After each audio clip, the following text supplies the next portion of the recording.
안녕하십니까. 노란호미술관 관장 조국일입니다. 저는 지금 중국에 들어와 있습니다. 지난 12월 21일 날 한국을 출발해서 당일 중국 산동성 칭다오에 지금 도착해서 오늘까지 20일째 격리 생활을 하고 있습니다. 강제격리 2주, 그다음에 자가격리 1주에서 총 3주 격리를 하는데, 저는 지금 이 호텔에서 무작위로 배당된 호텔에서 그냥 자가격리를 하겠다 해서 지금 3주째 하고, 드디어 내일 격리가 해제가 됩니다. 중국에 입국을 하실 분들은 지금 비자가 잘 안 나오긴 하지만, 저는 이제 제트 비자로 들어왔지만 준비를 좀 많이 하셔가지고 들어오셔야 될 것 같아요. 제일 중요한 것은 중국에 일단 그 아는 지인이나 친척이나 이런 연락처라든지 주소를 일단은 알고 있어야만이 중국에 입국이 됩니다. 물론 이제 제트 비자를 받아서 온 것은 관계하는 회사라든지 지인들이 있기 때문에 미리 사전에 정보를 알고 들어왔지만, 그러지 않으신 분들은 아마 입국을 하기가 힘들 것 같습니다. 21일 날 입국을 할 때 중국은 48시간 내에 한국에서 코로나 검사나 혈청 검사를 해가지고 중국 대사관에 접수를 하고 그린 코드를 받아야 되는 그런 절차가 있죠. 근데 이제 한국에서 오미크론이라든지 코로나 확산 환자가 많아지기 때문에 2번 정도 받아야 된다고 뉴스를 봤어요. 그래서 사전에 철저하게 준비를 하셔야 될 것 같고, 21일 날 밤에 도착해서 바로 공항에서 코로나 검사를 합니다. 그리고 무작위로 이렇게 배정이 돼서 각기 호텔에 이렇게 배정이 돼서 생활을 시작을 하는데, 저는 뭐 거의 맨손으로 왔죠. 그래서 제가 중국 격리하면서 느낀 여러 가지 점들에 대해서 이 유튜브 영상을 보시는 분들한테 좀 도움이 될까 해서 몇 가지 말씀을 드리고자 합니다. 한국에서 준비를 하실 물품들이 좀 있어요. 중국 격리 생활 하실 때. 음식은 뭐 중국 음식이 나옵니다. 도시락으로. 그런데 뭐 한국 사람들은 중국 음식이 잘 안 맞기 때문에 고추장 첫 번째 필요하고, 두 번째로는 이제 커피 믹스. 여기는 차가 준비되지 않아요. 커피 믹스라든지 뭐 녹차, 티백으로 나온 거, 이런 것들도 좀 준비를 하셔가지고 들어오셔야 될 것 같고, 호텔이 난방이 한 23, 4도 정도 되는데, 밤에 좀 추위를 타시는 분들은 가벼운 전기 담요 요 같은 것도 준비를 하셔야 되고, 그 다음에 이제 물티슈 하나 정도, 한 150장 정도 되는 물티슈도 좀 준비하셔야 되고, 본인이 먹는 뭐 상비약 같은 거라든지 이런 것들은 꼼꼼히 잘 체크하셔가지고 준비를 하시는 게 좋을 것 같습니다. 호텔 격리는 뭐 샴푸라든지 세제라든지 이런 것들이 나옵니다.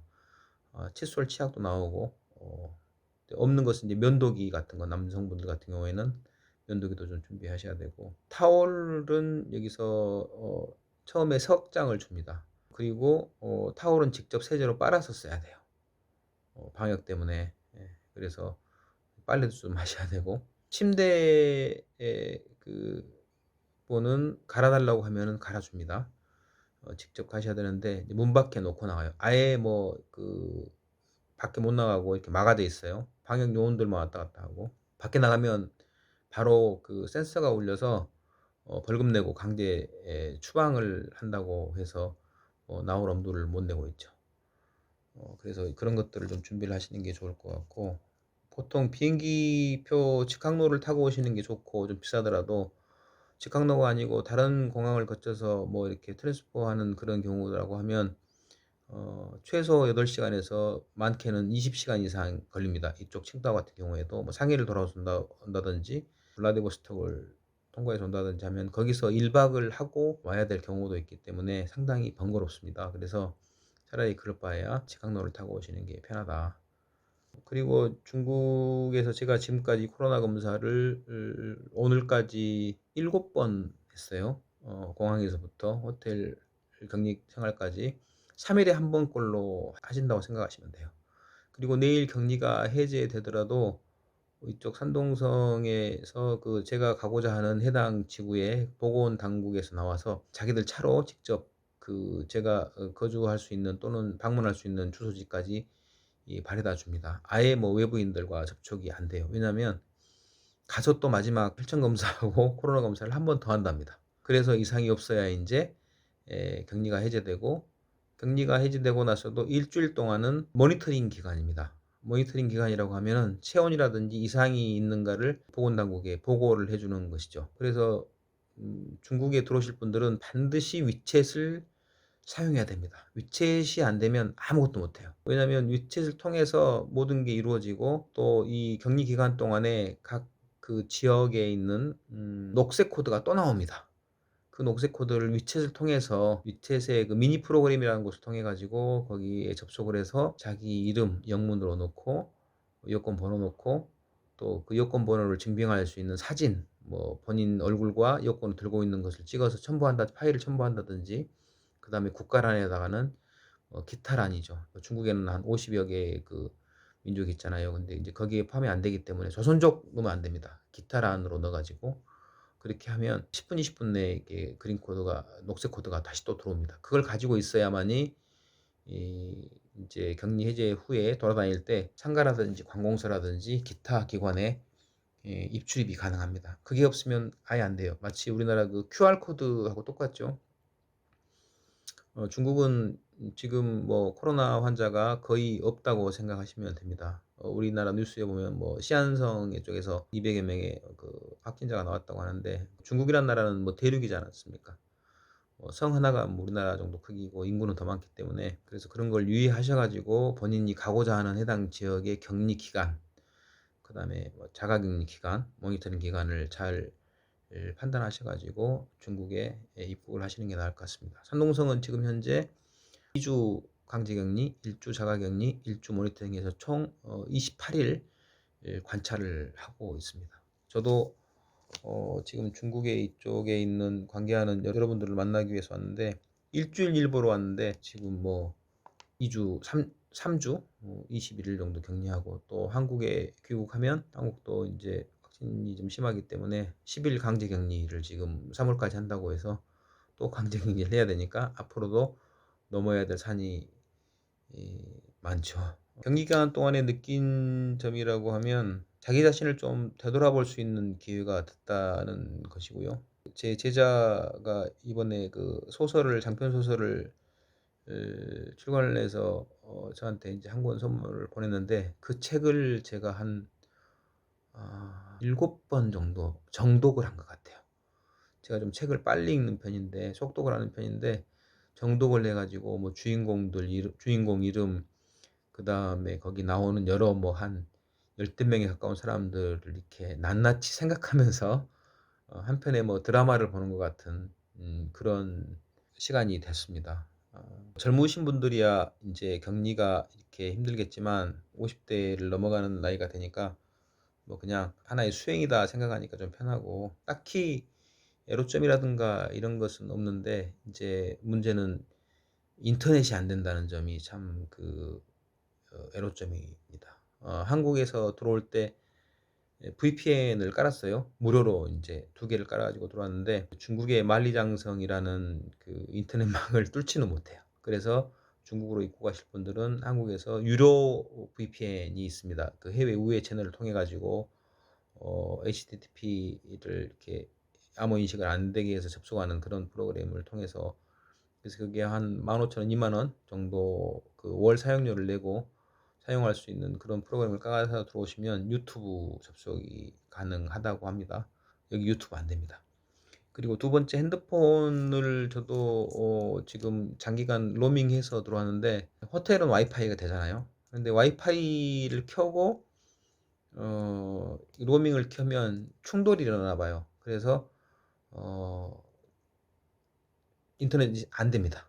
그래서 차라리 인제 와이파이를 쓰려면 와이파이만 쓰고, 안 그러면 데이터 로밍을 할 수 있는 그런 저렴한 요금을 선택한다든지, 아니면 유심칩, 중국 유심칩을 사용해서 중국에서 자유롭게 어 인터넷이 될 수 있도록 그렇게 하는 게 나을 것 같고, 카톡 같은 경우에도 데이터 로밍을 하면 바로바로 되는데 데이터 로밍이 안 된 상태에서 와이파이를 켜면 아주 늦게 들어온다든지 또 아주 늦게 간다든지 아예 안 된다든지 그런 경우가 빈번합니다. 그런 것들을 잘 이렇게 생각해서 준비를 하시면 될 것 같습니다. 뭐 SNS 시대이기 때문에 인터넷과 이런 것도만 좀 정확하게 되면 시간을 보내는 데는 큰 문제는 없는데 뭐 그러지 않으신 분들은 상당히 애로점이 있을 것 같아요. 저도 노트북을 들고 와서 인제 경기 기간 동안에 노트북과 좀 싸웠죠. 인터넷은 안 되죠 하니까 노트북에 그 방대했던 자료들 겹치는 자료들을 많이 삭제를 시키고 노트북을 많이 좀 슬림화 시켰습니다. 대략 한 8 기가 정도는 없앤 것 같아요. 그래서 노트북을 좀 간편하게 만들었다는 것이 쪼끔 뿌듯하고 또 자료 같은 경우에도 많이 좀 업데이트를 해서 보완하고 프레젠테이션 같은 경우도 많이 만들고 전시할 자료 같은 경우에도 예상 자료도 만들고 이런 점이 좀 보람이 있었던 것 같고 한 가지 좀 중요한 점은 또 중국은 매일 이렇게 온도 체크를 해야 됩니다.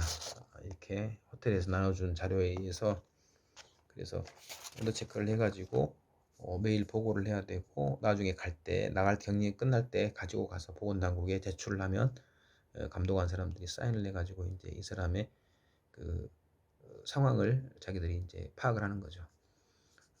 중국이란 나라는 워낙 코로나라는 것들이 심각하게 일어나서 그런 어떤 오명을 쓴 국가이기 때문에 아주 철저하게 방역을 합니다. 그런 점들을 잘 감안하셔 가지고 혹시나 중국에 급한 일이라든지 또 여러 가지 비즈니스 때문에 오실 분들이 있다고 하면 잘 준비를 하시는 것이 아무래도 편리할 것 같고 문제점이 없을 것 같다는 생각이 듭니다. 드디어 내일 격리가 해제가 됩니다. 한편으로는 좀 서운하기도 하는데 한편으로는 좀 시원하기도 합니다. 이런 생활을 오래 하라고 하면은 할 수는 없겠어요.